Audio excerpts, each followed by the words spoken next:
Assalamualaikum warahmatullahi wabarakatuh. Berjumpa kembali di Jajol TV.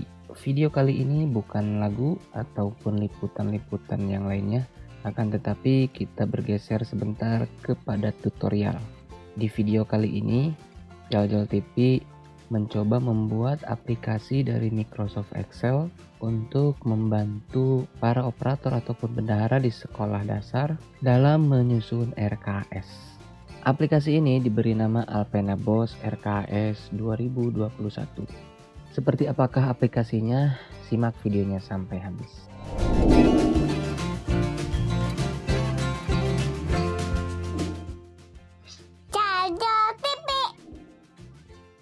Nah, inilah aplikasinya. Namun, disarankan sebelum kita menjalankan aplikasi ini, diharapkan Bapak Ibu operator maupun bendahara sudah terlebih dahulu mengaktifkan settingan makro pada Microsoft Excel-nya. Nah, jika sudah, kita buka.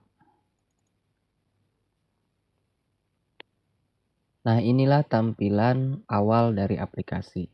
Kita langsung disuguhkan pada menu lembar kerja ya, pada menu lembar kerja. Nah, aplikasi ini terdiri dari 1, 2, 3, 4, 5, 6, 7. Kurang lebih 7 kelompok menu. Yang pertama ada menu identitas sekolah. Yang kedua ada menu impor data. Yang ketiga ada menu input kegiatan. Yang keempat ada menu lembar kerja. Yang kelima ada menu rekapitulasi. Kemudian menu cetak dan save and close atau simpan dan tutup. Adapun hal pertama yang harus dilakukan, tentunya kita harus melengkapi dulu identitas sekolahnya. Kita tinggal menuju atau mengklik menu identitas sekolah ini. Nah, di sini akan muncul tampilan seperti ini, di mana di dalam tampilan form ini ada isian tahun, nama sekolah, desa, kecamatan, kabupaten, provinsi, sumber dana, nama kepala dan NIP-nya, nama bendahara dan NIP-nya, kemudian komite sekolah, jumlah siswa, nominal bos per siswa per tahun, dan titi mangsa RKS tersebut. Cara mengisinya, kita isi kolom-kolom ini dengan data yang sesuai. Contohnya kita isi kolom tahun yaitu dengan tahun 2021. Kemudian nama sekolahnya kita ambil contoh nama sekolah SDN Patia 2. Untuk desa atau kelurahan Patia, kecamatan juga Patia, Kabupaten Pandeglang, Provinsi Banten, sumber dana bos reguler. Nama kepala sekolahnya Ibu Hajah Mimin Rohmini, SPD SD, NIP-nya 19710214, sekian. Nama bendaharanya Ibu Yuyum SPD SD, NIP-nya 19710807,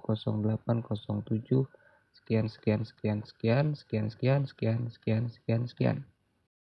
Nama komitenya Bapak Sobri SPD SD. Jumlah siswa berdasarkan cut off 163. Total bos per siswa per tahunnya 900.000. Dan titi mangsa RKS-nya kita buat di Patia pada tanggal 4 Januari 2021. Jika datanya sudah lengkap, maka selanjutnya kita klik tombol OK. Setelah menu identitas sekolah kita isi, maka di lembar kerja ini, khususnya pada tabel ini nih, tabel yang atas, tabel kontrol, itu akan dengan sendirinya dihitung pagu anggaran yang akan sekolah tersebut terima per tahapnya. Nah, itu cara mengisi menu identitas. Kemudian menu impor data. Nah, menu impor data ini berfungsi untuk mengambil data yang sudah diinputkan pada versi aplikasi sebelumnya atau aplikasi Alpena ini. Karena tidak menutup kemungkinan aplikasi ini akan terus kita kembangkan agar lebih mumpuni dalam membantu proses pengerjaan RKS dan kedepannya mampu mengolah data SPJ serta laporan aset. Nah, cara kerjanya untuk mengimport data ini kita klik, kemudian akan muncul menu open file seperti ini, lalu kita arahkan ke di mana file aplikasi sebelumnya. Nah, ini saya contohkan ini. Kita klik, kemudian sistem akan mengcopy data yang ada di aplikasi yang lama, dan jika berhasil maka akan muncul keterangan seperti ini. Proses input data selesai. Kita tinggal klik OK. Nah, data pada lembar kerja ini adalah data yang sebelumnya ada di aplikasi yang dulu, atau data yang ada di aplikasi sebelumnya. Nah, sekarang sudah pindah atau sudah dipindahkan. Nah, seperti itu ya. Nah, menu selanjutnya adalah menu kegiatan sekolah. Oke, kita klik menunya. Nah, di menu ini kita akan disuguhkan dengan sebuah tabel daftar kegiatan-kegiatan sekolah. Nah, tabel kegiatan sekolah ini terdiri dari kolom program SNP, kolom komponen belanja, nomor urut, dan daftar kegiatan di sekolah, serta kolom terakhir yaitu keterangan ya atau tidak. Maksudnya, kegiatan sekolah yang ada di sini apakah dilaksanakan atau tidak di sekolah tersebut. Nah, jika ada kegiatan sekolah yang tidak tercover atau tidak tertuang dalam daftar ini, maka kita bisa mengubah atau menambahkan kegiatan tersebut di bagian bawah sini, gitu ya. Jadi misalkan kita mau menambahkan pengadaan mesin potong rumput misal ya, kita tinggal ketik saja di sini, kemudian kita ketikkan nomornya 320, lalu kita pilih komponen belanja bosnya, misalkan pemeliharaan sarana dan prasarana. Kemudian kita pilih program SNP-nya, standar sarana prasarana sekolah. Lalu kita beri keterangan di sebelah kanan ini iya. Kemudian setelah kita inputkan, maka ada baiknya disarankan kita klik tombol refresh yang ada di sebelah kegiatan sekolah ini, agar data yang kita tambahkan tadi dapat tersimpan dalam database aplikasi ini. Nah, kita klik. Nah, jika sudah selesai maka ada keterangan atau notifikasi refresh selesai. Oke. Nah, itu menu kegiatan sekolah. Selanjutnya adalah menu perencanaan. Nah, menu perencanaan ini adalah lembar kerja utama kita.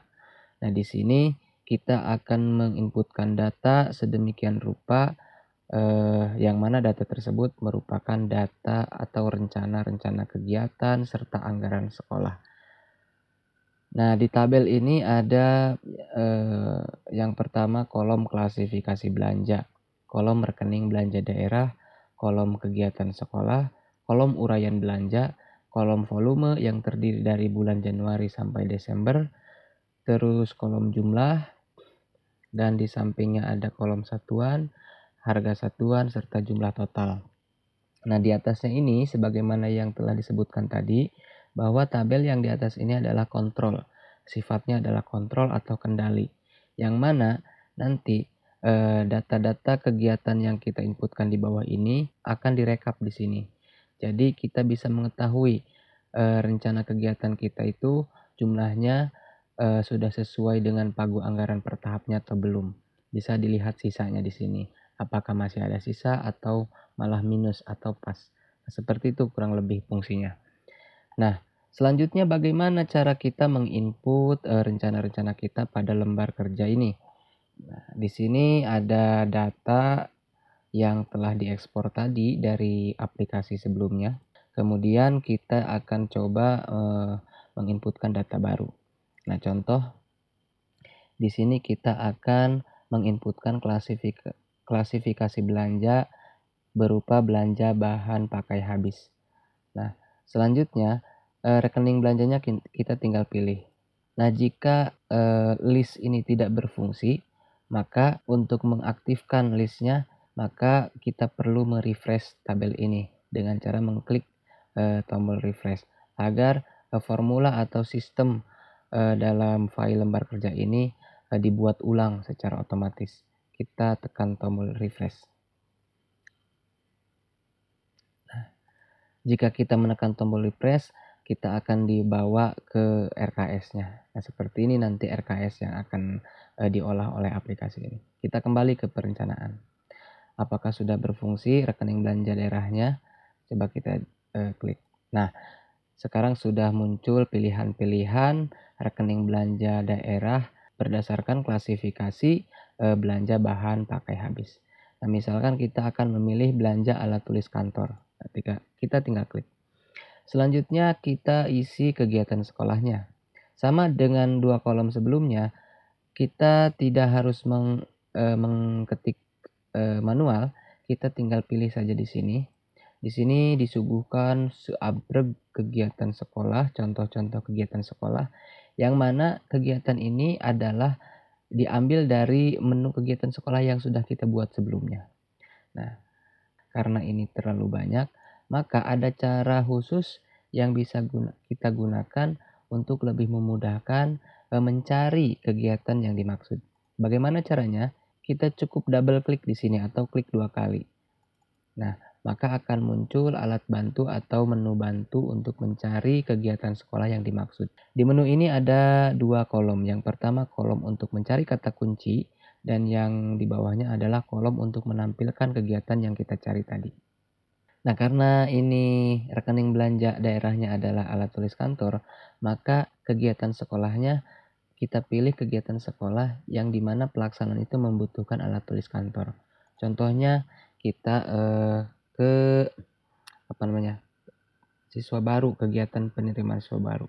Coba kita cari dengan kata kunci siswa baru. Apakah ada? Ini yang muncul. Coba kita klik. Belum disuguhkan, mungkin kita ganti lagi kata kuncinya PPDB. Nah, ini. Nah, muncul. Jadi untuk bukan siswa baru, ternyata peserta didik baru.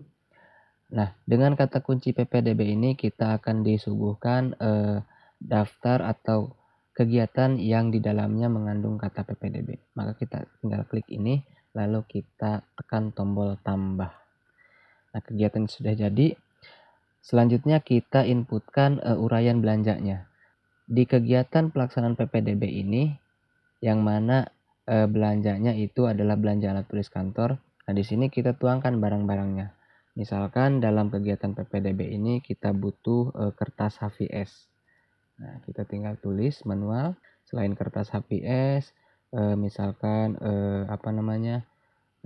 tinta printer. Oke.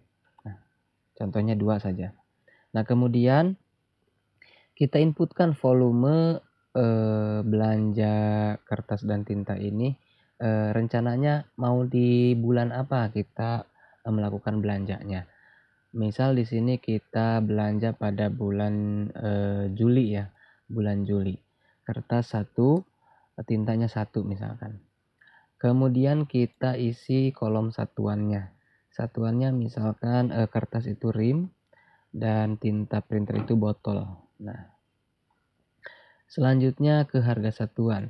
Misal kertas HVS ini harganya 50.000, sementara tinta misalkan 100.000. Nah, maka totalnya adalah 50 dan 100. Setelah kita inputkan datanya tadi, maka untuk mengetahui apakah data tersebut sudah masuk ke dalam database RKS-nya atau belum, maka kita tekan lagi tombol refresh ini. Jadi kesimpulannya adalah setiap kali kita menginputkan data, boleh satu persatu atau setelah selesai di akhirnya, maka kita diharuskan mengklik tombol refresh ini.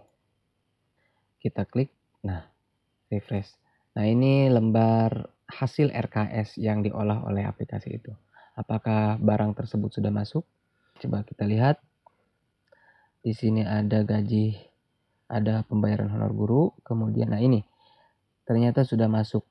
Jadi di RKS ini baru 2 poin belanja yang kita inputkan. Yang pertama tadi pembayaran honor guru yang diambil dari impor data sebelumnya. Kemudian yang kita inputkan adalah belanja alat tulis kantor untuk kegiatan PPDB. Nah ini. Nah itu kurang lebih cara menginputkan rencana di di menu perencanaan. Nah selanjutnya adalah hasil olahan data RKS ini akan disuguhkan juga dalam bentuk rekapnya. Baik itu rekap RKS per kode rekening maupun rekap RKS per bulan dan per tahap. Nah, di mana kita bisa melihatnya? Nah, di menu rekapitulasi ini. Kita klik dan lihat rekap RKS-nya. Nah, di sini. Nah, di sini sengaja saya suguhkan rekapannya ini dengan 3 baris data. Baris yang berwarna merah muda ini sebenarnya hanya tambahan saja sebagai kontrol juga fungsinya. Maksudnya apa? Nah, biasanya ada rekapan RKAS yang kita laporkan ke kabupaten untuk diverifikasi dan divalidasi. Kemudian setelah divalidasi itu biasanya kan dikembalikan lagi ke sekolah nominal yang sudah disahkannya atau rekapan per kode rekening yang sudah disahkannya. Nah, untuk mengontrol dan agar sesuai RKS rinci yang kita buat, maka ini untuk perbandingannya. Nah, contoh saya punya rekapan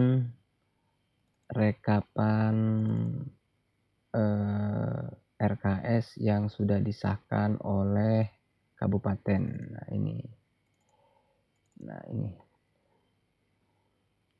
Nah, untuk Patia 2 kita kopikan, kita ambil ya. Nah, datanya ini. Ini rencana belanja RKS, rekap RKS yang sudah disahkan oleh kabupaten. Kita kopikan ke sini. Nah, ini adalah acuannya, acuan rekapan yang sudah disahkan oleh kabupaten. Nah, yang kedua ini, baris kedua ini adalah olahan data yang tadi kita inputkan di menu perencanaan ini. Jadi, untuk jumlah siswanya sesuai, untuk jumlah pendapatannya sesuai. Nah, di sini ada yang merah-merah. Yang merah-merah. Nah, yang merah ini tandanya rencana belanja kita itu tidak sesuai. Artinya belanja yang kita inputkan rinciannya di menu perencanaan itu melebihi pagu belanja yang sudah disahkan oleh kabupaten untuk kode rekening belanja pegawai BOS. Nah, sama ke sananya juga sama. Nah, ini ya. Kalau yang ini kurang ini mah ya. Jadi yang merah ini kurang. Kalau yang ini ada minnya artinya melebihi. Kalau ini masih ada sisa, ini masih ada sisa, ini masih ada sisa. Kalau sesuai antara pagu dasar dengan pagu rincian itu akan berwarna hijau. Nah, seperti itu kurang lebih. Oke, kita lanjut ke rekapitulasi validasi 1. Seperti apa bentuknya kita lihat. Rekapitulasi validasi yang pertama ini adalah rekapitulasi dalam bentuk per bulan dan per kode rekening. Jadi di rekapitulasi ini kita bisa mengetahui belanja masing-masing kode rekening di setiap bulannya itu berapa gitu ya. Mulai dari bulan Januari sampai Desember. Nah, dan kebetulan di Kabupaten Pandeglang di tempat saya laporan ini pun dipinta oleh tim bos kabupatennya. Nah, untuk lebih memudahkan pemeriksaan barangkali dan untuk lebih memudahkan kita juga dalam merealisasikan di SPJ-nya. Nah, bagaimana dengan validasi yang kedua? Coba kita lihat. Nah, di validasi yang kedua ini lebih sederhana daripada yang tadi. Di validasi kedua ini rekapitulasinya disuguhkan per tahap dan per bulan tanpa per kode rekening. Jadi semua laporan kita sesuai, tidak akan ada selisih apabila kita mengerjakannya dengan benar. Nah, selanjutnya adalah menu cetak. Nah, menu cetak ini adalah membuat dokumen output dari aplikasi ini. Jadi seluruh data yang sudah kita inputkan sebelumnya akan diolah sedemikian rupa oleh sistem aplikasi ini dan disuguhkan dalam bentuk file baru yang bisa kita gunakan atau ketika dipinta oleh tim BOS kabupaten ataupun Kormin, nah file itu saja yang akan kita berikan atau kita laporkan. Untuk mencetaknya kita tinggal klik menu cetak ini. Nah, ini sudah terbuat atau sudah dibuatkan file barunya atau sudah jadi. Nah, ini book 1. Jadi outputnya itu terdiri dari 4 sheet. Yang pertama sheet RKS rincinya, kemudian rekap RKS-nya.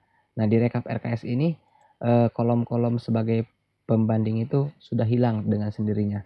Yang ada hanya rekapitulasi berdasarkan RKS yang di sebelahnya. Gitu. Nah, rekapitulasi seperti ini biasanya secara rutin dipinta oleh tim BOS kabupaten melalui Kormin. Jadi kita tinggal storekan saja file ini ke Kormin. Nah, di sini juga ada validasi per bulannya, per kode rekening, dan ini validasi keduanya. Nah, itu kurang lebih hasil olahan atau output dari aplikasi Alpena BOS 2021 khusus RKS ini. Oke, kita tutup saja dulu contoh ini. Selanjutnya adalah menu Save and Close. Nah, menu ini ya berfungsi untuk menyimpan data dan menutup aplikasi ini. Menu simpan ini selain ada di di menu ribbon ini, ada juga di menu file ini. Nah, ini di menu file. Agar lebih simpel dan tidak usah ke sini, maka di sini pun ditampilkan. Nah, mungkin itu saja barangkali tutorial singkat tentang penggunaan Alpena BOS 2021 ini. Nah, mudah-mudahan kalau tidak ada gangguan, aplikasi ini akan terus dikembangkan agar dapat mengakomodir selain pembuatan RKS, juga dapat mengakomodir pembuatan laporan LPJ atau SPJ BOS, baik itu BKU, buku pembantu bank, terus SPTJM atau SPTMH dan segala macam. Selain itu juga mudah-mudahan seterusnya mengakomodir laporan rekon aset gitu ya. Nah, terima kasih telah menyimak video ini sampai selesai, mudah-mudahan bermanfaat. Jika ini bermanfaat silahkan bebas dibagikan kemana saja dan aplikasinya bisa di-download, linknya sudah saya sertakan di deskripsi video ini. Terima kasih. Assalamualaikum warahmatullahi wabarakatuh.